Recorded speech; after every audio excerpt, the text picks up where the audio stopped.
and welcome once again to the telecourse for you English teachers. I'm your host, Ruth Alido. So far, the episodes have been emphasizing all the language macro skills and methodologies that develop these skills. But skills, when taught, need content. In the teaching of reading, the best content is literature. And since we are teaching young people from ages 5 to 18, they need children's literature. To some, children's literature means fairy tales and coloring books. But is that all? You'd be surprised. Stay with us and find out. Don't go away.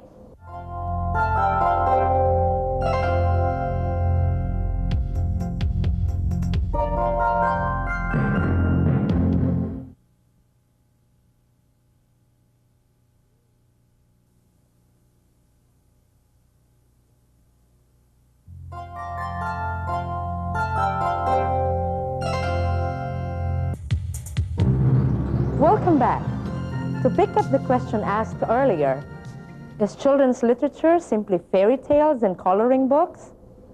Let's have a look at this diagram. There are 5 general types of children's literature: traditional tales, poetry, fiction, informational books, and biography.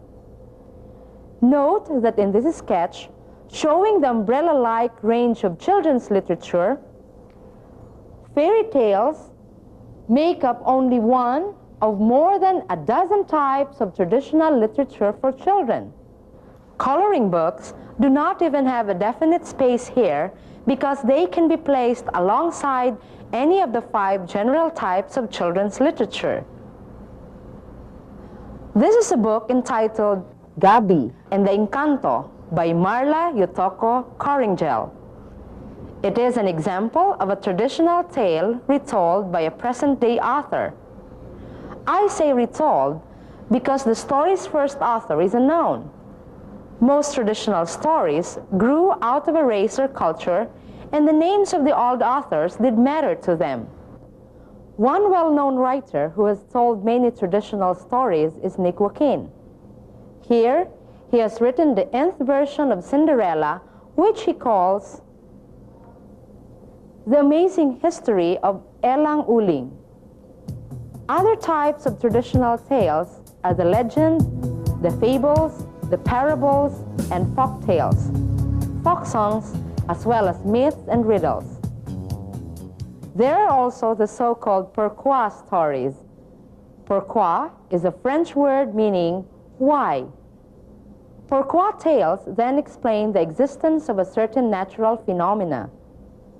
Traditional tales are replete with elements of magic.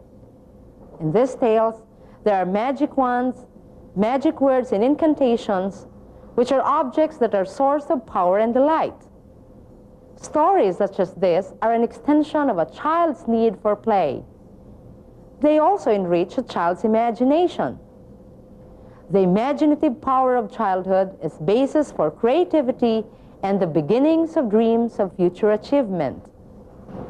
The next general type of children's literature is poetry. As young children, our first brush with children's literature is through nursery rhymes. Who has not heard of Humpty Dumpty or Little Miss Muffet? Later on, children learned to love nature poems and short verses about feelings and day-to-day experiences. Poetry, verses, simple rhymes, and catchy jingles fascinate children because they're always in awe of words. Children can deal with new, even unfamiliar words.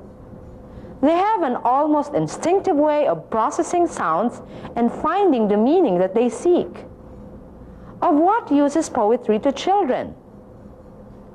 Children have an innate need for beauty and order.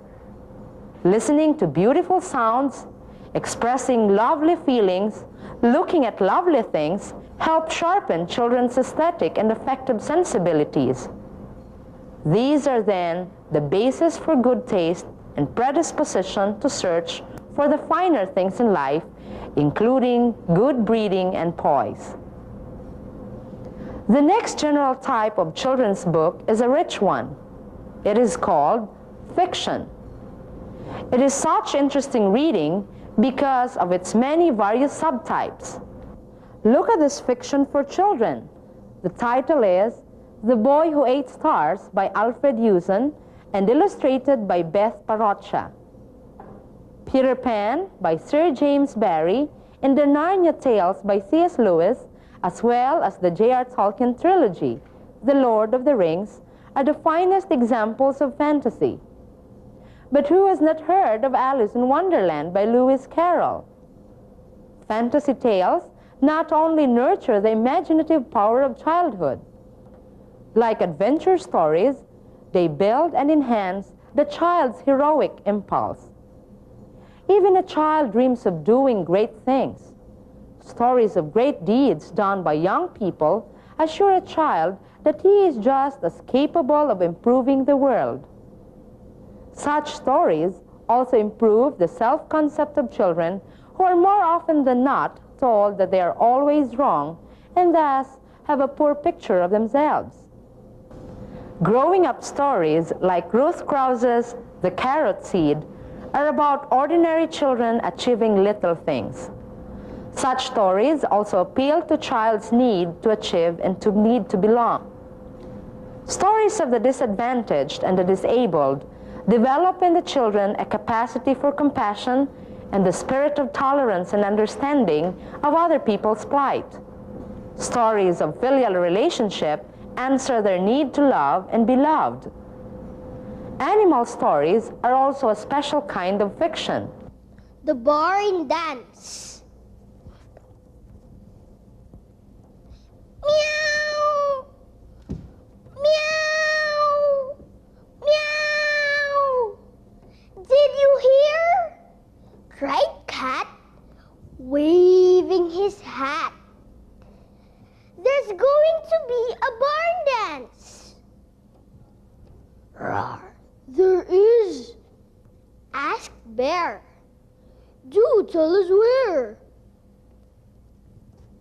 Meow! In the barn. I'd like to ask is, meow, when? Moo! Not now, said Cow, adding with a smile. It's probably going to be after a while.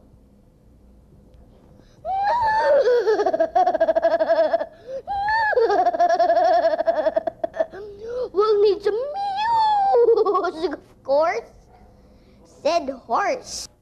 There'd be nothing to that, said he, in the greatest of great good humor. It's no trouble at all to start a rumor.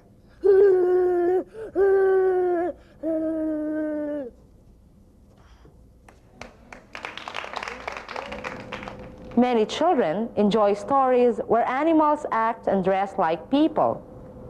Here are Look What I Can Do, an award-winning picture book by Jose Arguego, a Filipino who is well published abroad.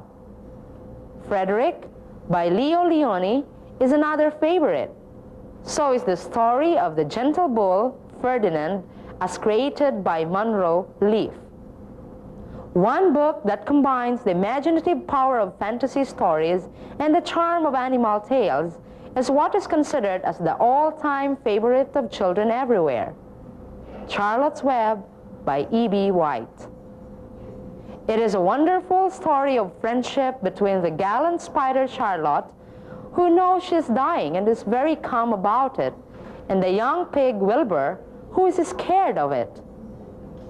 As children grow older, they are more concerned with serious topics, like the search for one's identity, as in Walk Two Moons by Sharon Creech, where the lead character tries to find meaning in her mother's death and succeeds, at the same time, to realize who she is.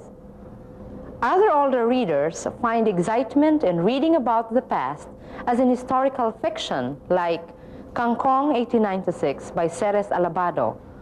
It is a novel of the Philippine Revolution told from the point of view of a young boy.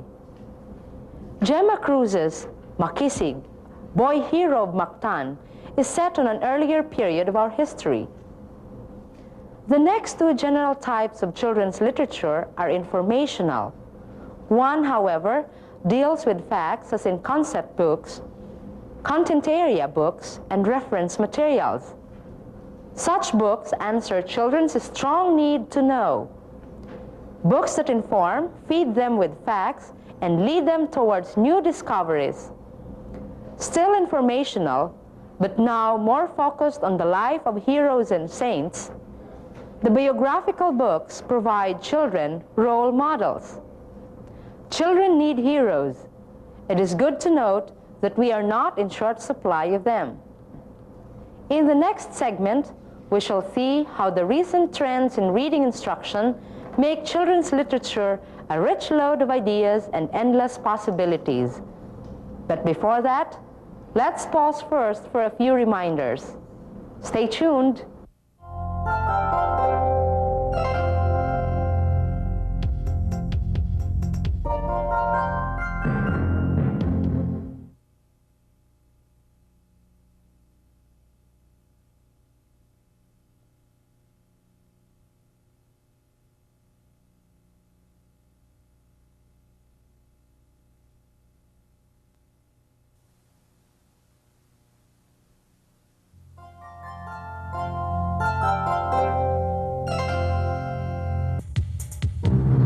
Welcome back. In this segment, you will be acquainted with current trends in reading instruction that lend themselves to the use of children's literature as materials resource. Since the mid-80s, there has been a pervading philosophy in the language art classroom that has gotten teachers of English very excited indeed. You see, for many years, teachers of English who are basically literature lovers had to use science-based materials in the teaching of the 4 macro skills of listening, speaking, reading, and writing in their classes. Especially in the Philippines, where the bilingual policy has been enforced since the mid-70s, English as a subject had become a service course for science and math. Today, the pendulum swings back to the use of literature in the language classroom, thanks to the concept of whole language. The whole language perspective is the strong belief that children can learn any other communication skill as naturally as they learn oral language. Children learn a language by using it to communicate meaning or to search for it. Children learn language by being exposed to it, to other users of it in all natural contexts of communication. According to whole language theorists, reading can best be learned by using the so-called authentic texts. And texts are their most authentic in literature. Literature is authentic because it presents language in use in various contexts. After all, literature is the expression of life. Literature presents language in various tones and moods and registers as they are used in the universe of words. Thus, literature is back in business. In the early grades, particularly reading, readiness classes or beginning reading sessions must always start with a picture book as read by the teacher.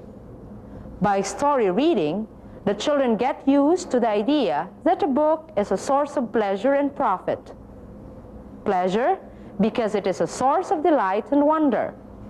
Profit, because it is a storehouse of discovery and information. Books always satisfy children's need to know. Older even than book reading is the art of telling a story.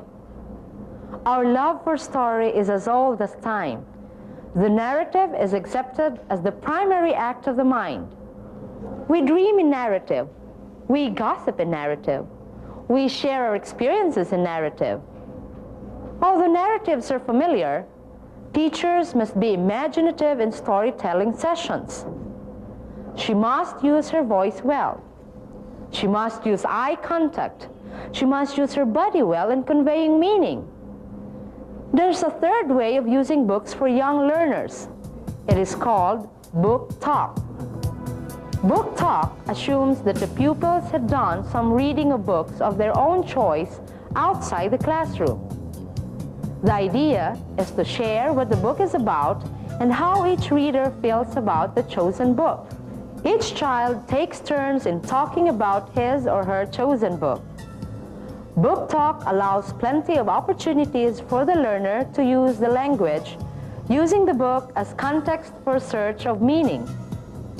It is assumed that when the language arts is literature-based, there must be plenty of books available for use.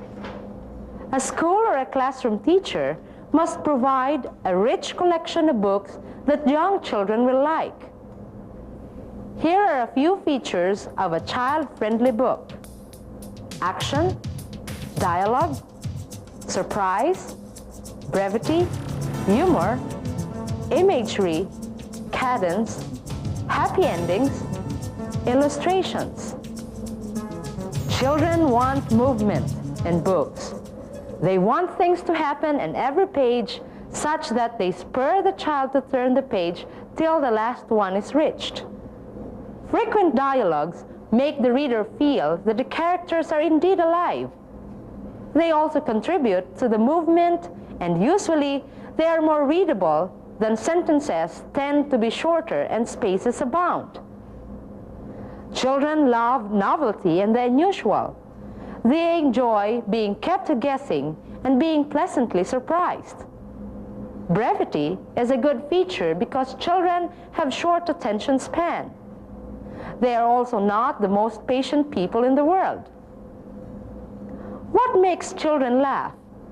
Psychologists say that sense of humor is based on age, cultural background, education, and experience. Very young children enjoy slapstick humor. The more physical, the better. They like gross exaggerations and funny sounds. As they grow older, they enjoy puns, subtle incongruities, and complex figurative language. Children are fascinated by words and sounds. They react to whatever tickles their eardrums and excites their feet and hands. And they lived happily ever after. Children love happy endings. The good triumphs over evil, the boy gets the girl, and there are no loose ends. A child is less than satisfied when the ending is not clear-cut, or if a favorite character is not given due reward, or if a villain is not punished. Most of all, children love a lot of pictures. The world's most beloved illustrators for children are Maurice Sendak, Tommy DePaula, Audrey Woods, Dr. Seuss, and Arnold and Anita Lobel. There's Leo Leone, Brian Wildsmith, Tasha Tudor, and one who started it all, Randolph Caldecott. Filipinos are most proud of the one kababayan who is known all over the world, Jose Arguello and his menagerie of lovable creatures. Home-based and just as outstanding are Albert Gamos, Ibarra Crisostomo, and the rest of the members of the Ilustrador ng Kabataan, or INK, which is an organization of illustrators of children's books. What about older children? Basically, most of what the younger children favor are also liked by the older siblings. Perhaps the most marked difference between those for younger and for older children is the choice of themes. While younger children like the theme of journey and coming home, and also finding a place in a group or community, older children enjoy escape literature like romances, suspense stories, sci-fi, and Gothic tales. Young people also like to read about other young people facing the uses of adversity, or young handicapped people facing insurmountable obstacles. What is reassuring the adolescents know what escape literature is for. They can distinguish it from the more serious type, such as the adversity stories. Universal concerns also go big with adolescents. These concerns cover the four great themes in literature. 1. A person's relationship with himself or herself. 2. A person's relationship with other persons. 3. A person's relationship with nature and technology. And 4. A person's relationship with God. Examples of the first type would be The Ugly Duckling and I Am a Bunny, or Whose Mouse Are You, for very young learners. For older readers, there's Flowers for Algernon. As the second, there's Nobody Listens to Andrews and Jacob Have I Loved. The third would have all nature poems as well as Hiroshima for children and all the romances and simplified history that are available. The inspirational books like Ozymandinos, The Greatest Salesman in the World, as well as Khalil Gibran's The Prophet, and such cult books as The Little Prince and Jonathan Livingston Seagull all come under the fourth theme, which deals with what is intangible and infinite. Books for little children can also deal with the abstract and the less tangible through such books on friendship and beauty, like Miss Rumphius, The Whale Song. I'm sure you now realize that some of your favorite books are among the greatest in children's literature. In the next segment, we shall have more on what children's literature can do for your language classes. But before that, let's pause first for a few reminders. Stay tuned.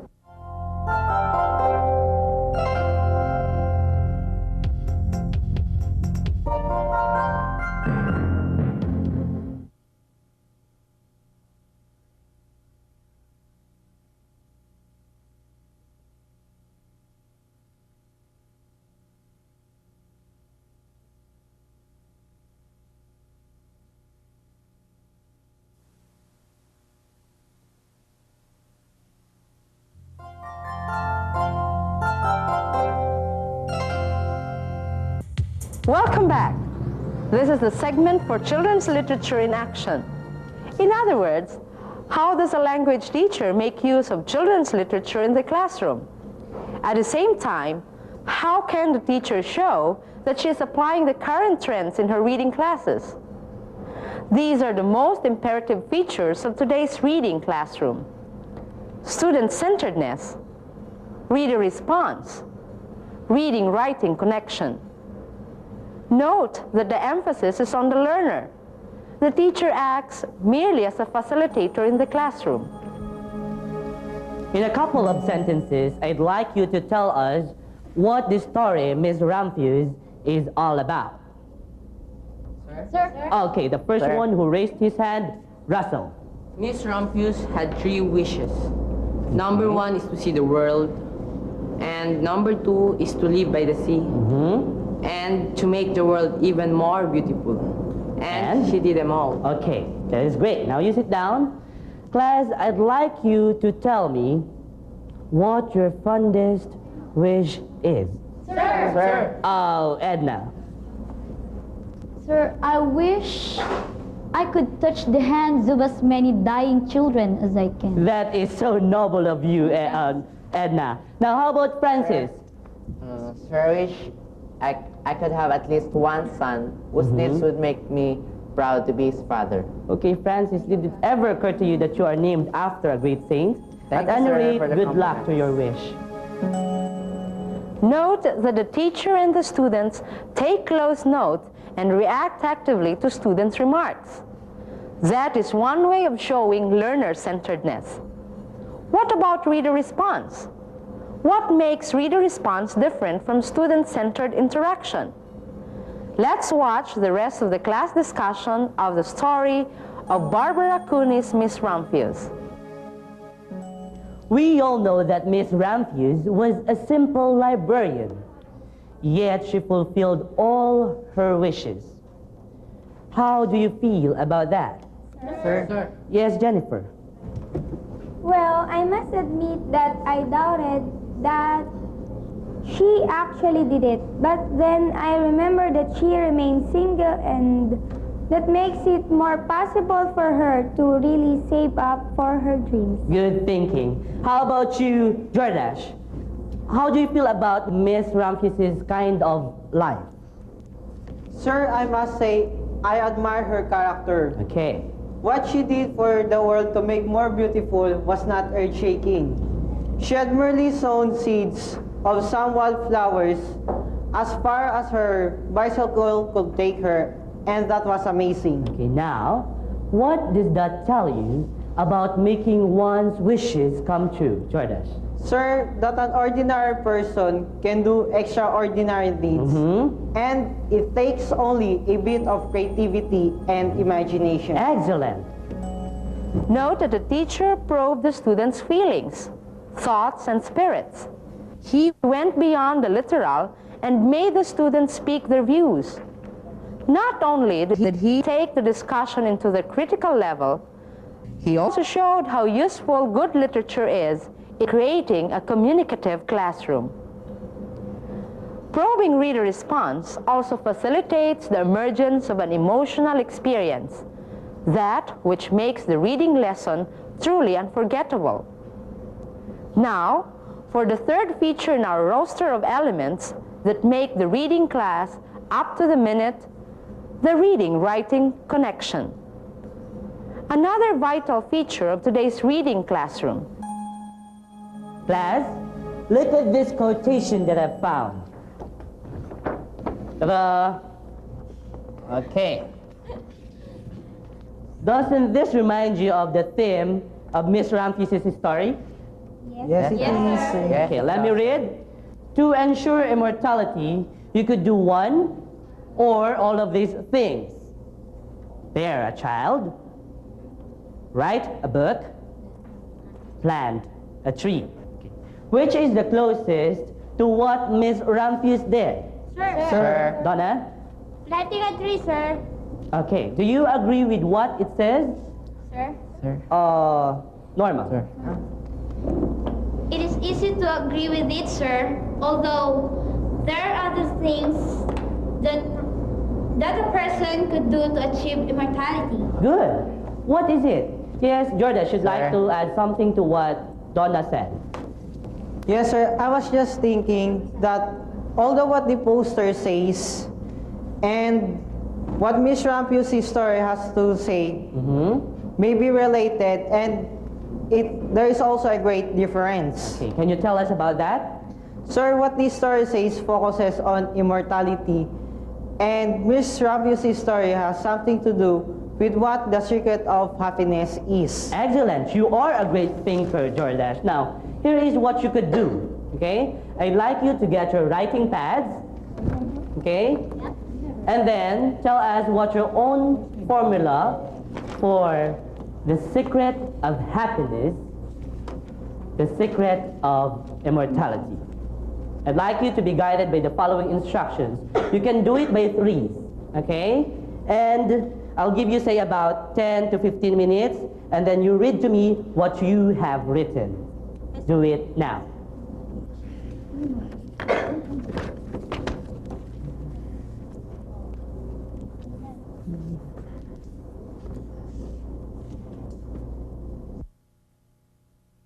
I think everyone is done. Shall we hear your masterpieces? Sir. Sir. Yes, Donna? The secret of happiness. A room of my own, the sun to wake me up in the morning, and sleeping beneath the starry sky. My, I didn't know that we had a nature poet here. What about... Sir. Yes, Francis. The secrets of immortality. To be a father of a good invention. You can read your manuscript. To live again in every patient's whose life I saved. To do good deeds that was not to be forgotten. Okay, Francis, I did not know that you were thinking of being an inventor or a doctor. What about Louise? The secret of happiness, a clear conscience, simple dreams, and a loving friend. That is practical. If you were to trace the process of establishing the reading-writing connection, note the simple sequencing of the tasks. Pre-writing is similar to pre-reading. There's first an attempt to link the known with the unknown, or an exploration of the student's background. During writing begins even before the first word is written. As the class discusses the nuances of the topic, the students are in fact organizing their thoughts in preparation for the actual writing. Post-writing is presentation of output. No matter how brief the written finished product, it is still a concrete projection of what thoughts were elicited by a pleasurable reading act. Why should there be a reading-writing connection? Why should there be a listening-speaking connection? For each pair of macro skills, one gets to be the flip side of the other. One of each tandem is a receptive skill, listening and reading, and the other is an expressive one, speaking and writing.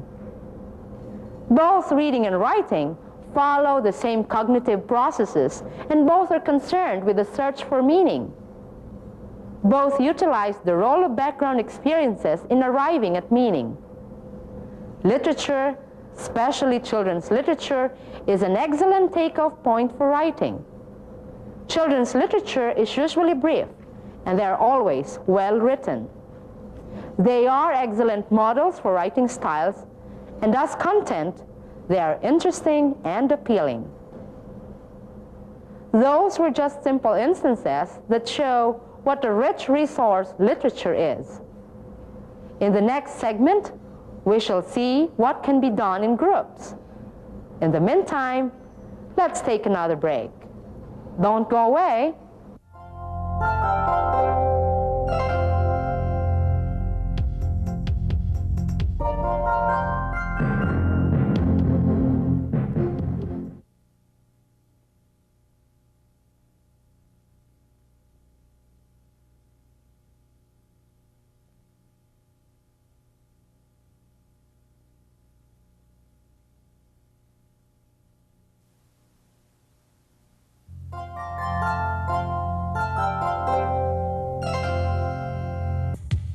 Welcome back. In the previous segment, we saw how individual activities could be created using literature as a response for reading skills development. This time, we shall see how group activities could make for an engaging reading classroom. In the earlier segment, we saw a high school class. In this segment, we will watch a class of elementary graders. The teacher is just about done reading a picture book. And it was still hot. Class, I want you to group yourselves into triads.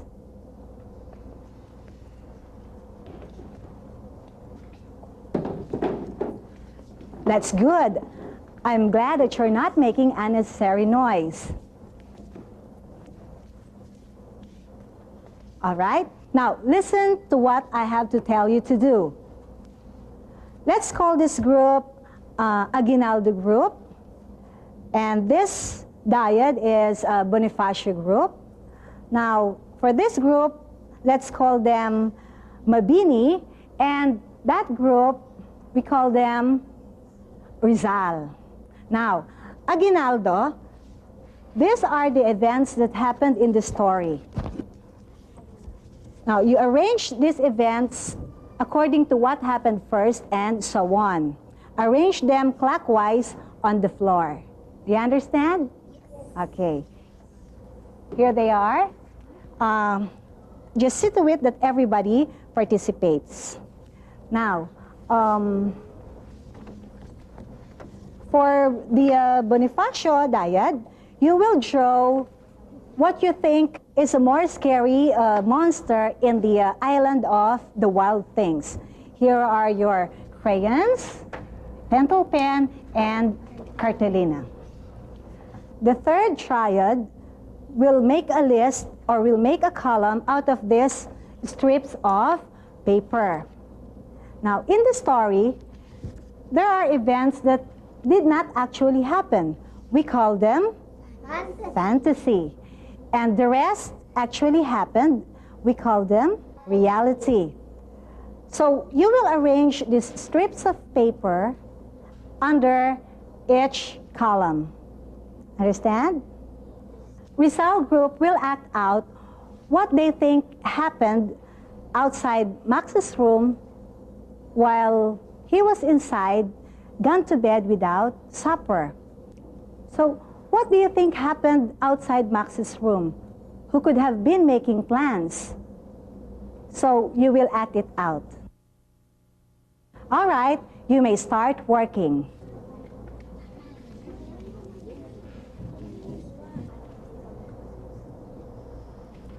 How many monsters will you draw?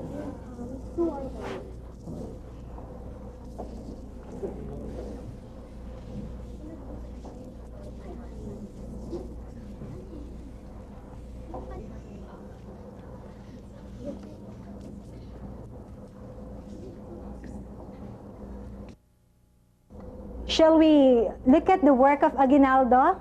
Yes. Do you think they arranged the events correctly? Read the events clockwise. You start from 1 o'clock. At 1 o'clock, Max wears a wolf suit and is very naughty. At 2 o'clock, his mother gets angry and calls him the wild thing. At 3 o'clock, Max answers back saying, "I'll eat you up." At 4 o'clock, his mother sends him to bed without supper. At 5 o'clock, while Max is inside his room, a forest grows. At 6 o'clock, the wild things make Max king of the wild things. At 7 o'clock, a boat picks him up and they go to the island of wild things. At 8 o'clock, Max enjoys himself at first, but he feels lonely for those who love him. At 9 o'clock, he says goodbye to the wild things to sail back home. At 10 o'clock, then he turns. Hot supper is waiting for him. Excellent. They arranged the events correctly. Now, let's go to Bonifacio. Let's see what they have done for us. Ma'am, aalisin na po ito. Will you show your work, Pansel? Two of you. Come here. Wala, hindi. Now, don't you think the monsters look scary? Yes!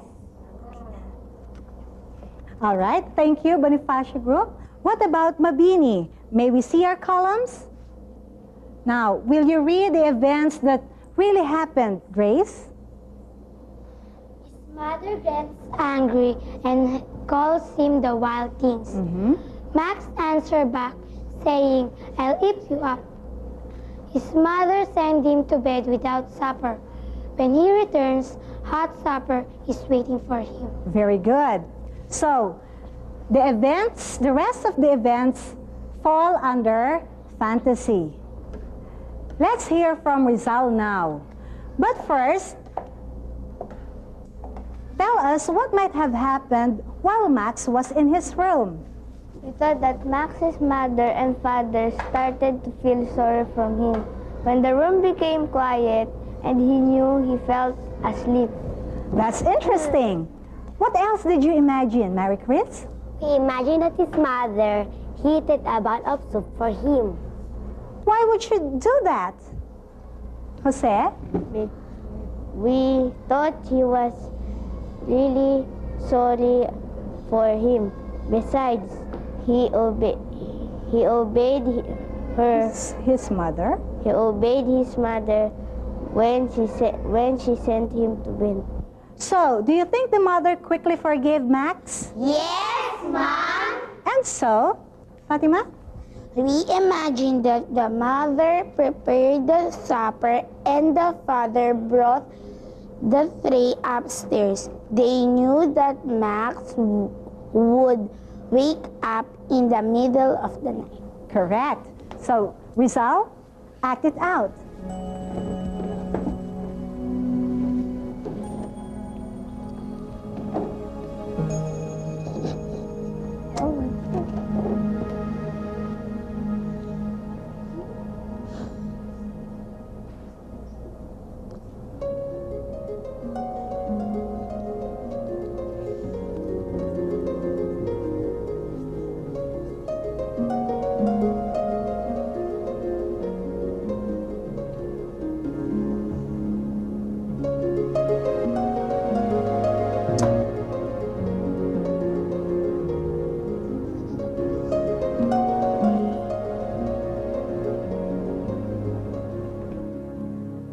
was a complete post-reading activity on a picture book.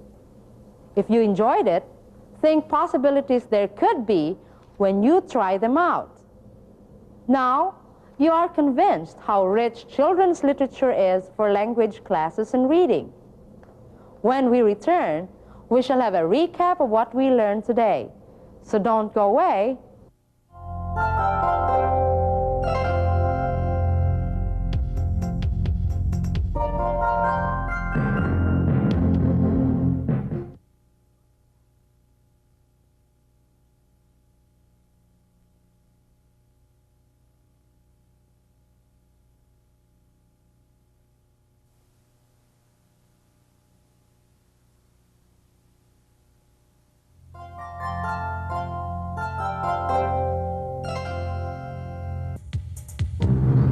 Welcome back. Now let's have a recap. This episode introduced you to the richness of children's literature as language resource for the teaching of English. You were also shown practical ways of using literature in the language classroom, like the activities via the whole language way, especially the use of engagement activities. We hope you enjoyed your session with us today. In the next episode, we shall take up integrating reading with the other skills. This is your host, Ruth Alido, saying goodbye and happy teaching.